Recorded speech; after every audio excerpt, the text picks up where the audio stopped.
Ah, je ne peux pas faire l'impasse sur cette information, car il y a aujourd'hui des gens qui n'ont même pas conscience d'incarner le mal absolu, qui s'évertuent à justifier l'injustifiable. Il y a à l'Assemblée nationale des commissions, sièges des commissions. Il y a une commission qui s'appelle la commission des lois, qui examine les propositions de loi avant qu'elles ne soient débattues en assemblée plénière. Donc ces propositions de loi doivent être adoptées au sein de la commission des lois pour être discutées et éventuellement être votées. Il y a en ce moment, vous le savez, en Palestine, le génocide perpétré par les Israéliens sionistes qui n'ont rien à voir avec la confession juive, avec les Juifs. D'accord ? Je le précise toujours, parce que il ne faut pas faire d'amalgame fâcheux qui ne correspondrait absolument pas à la réalité des faits. Il y a donc aujourd'hui des sionistes fous en Israël qui se sont mis en tête de créer le Grand Israël, soi-disant au nom d'une loi divine qui les aurait consacrés peuple élu. Le grand rabbin disent que ce n'a jamais été le cas, que ça n'a jamais été dit, et que tout cela, c'est une démonstration de la monstruosité de l'esprit d'un certain nombre d'êtres humains.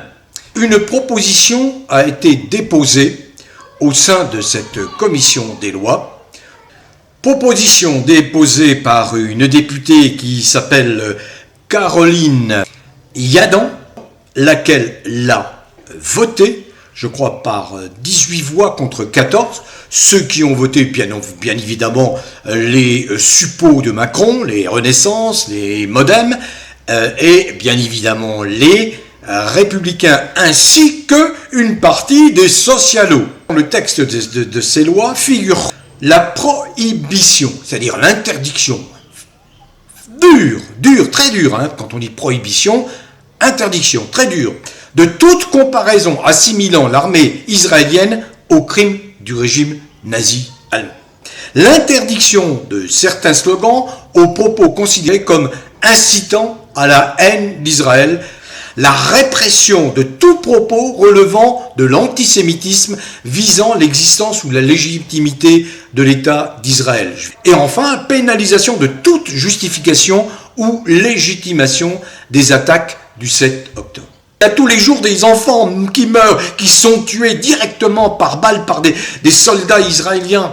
Il y a des colons israéliens qui n'arrêtent pas de tabasser, d'ennuyer les peuples autochtones palestiniens pour les dégager, pour spolier leurs terres. Et il faudrait se taire, fermer sa gueule. Quelle est l'intention là ? Qui oblige une députée française à se comporter de cette façon, à porter des messages qui sont contraires à des messages de paix et d'humanité. Cette loi Yadan n'est pas formulée par une inconnue, pas du tout. Cette loi Yadan, qui est contraire à toute humanité, hein, qui va à l'encontre de la dénonciation du crime contre l'humanité qui est perpétré sous les yeux du monde entier, sans que personne finalement ne bouge véritablement. Que fait Macron, à part jouer les cadors avec des lunettes fumées, se prendre pour quoi, hein? Bref, pour un acteur hollywoodien de second plan. Bref. Donc, cette Caroline Yadan s'exprimait au mois de novembre 2022. C'est un cas, hein, celle-là, hein, s'exprimait à propos de la réintégration des soignants non vaccinés. Alors, qu'a-t-elle dit ? Je la cite, Caroline Yadan.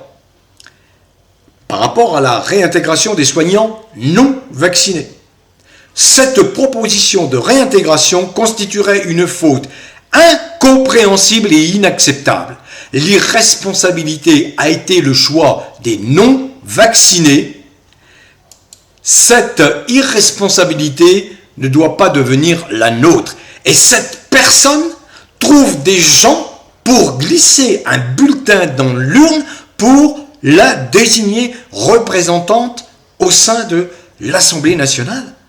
Je visionne tous les jours des vidéos insupportables de gens massacrés, torturés, assassinés par les Israéliens dans la bande de Gaza.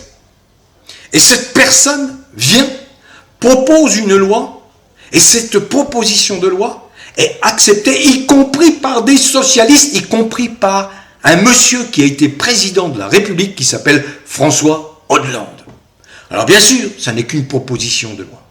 Mais imaginez bien. Oh, je pourrais en dire long sur l'encombrement, la pollution du corpus législatif depuis Sarkozy, mais en particulier depuis Macron. Parce que là, depuis Macron, nous avons vraiment affaire au gratin de la crétinerie méchante. Alors voilà, périodiquement, vous avez un illuminé ou une illuminée qui pond un projet de loi, une proposition de loi.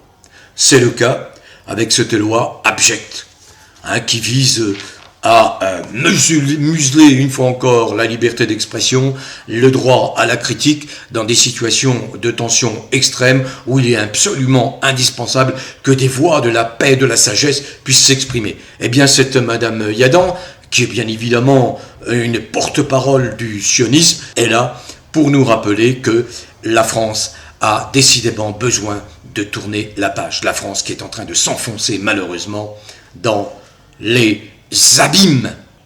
Continuez à cultiver le bien-être. Bon vent à tous, portez-vous bien.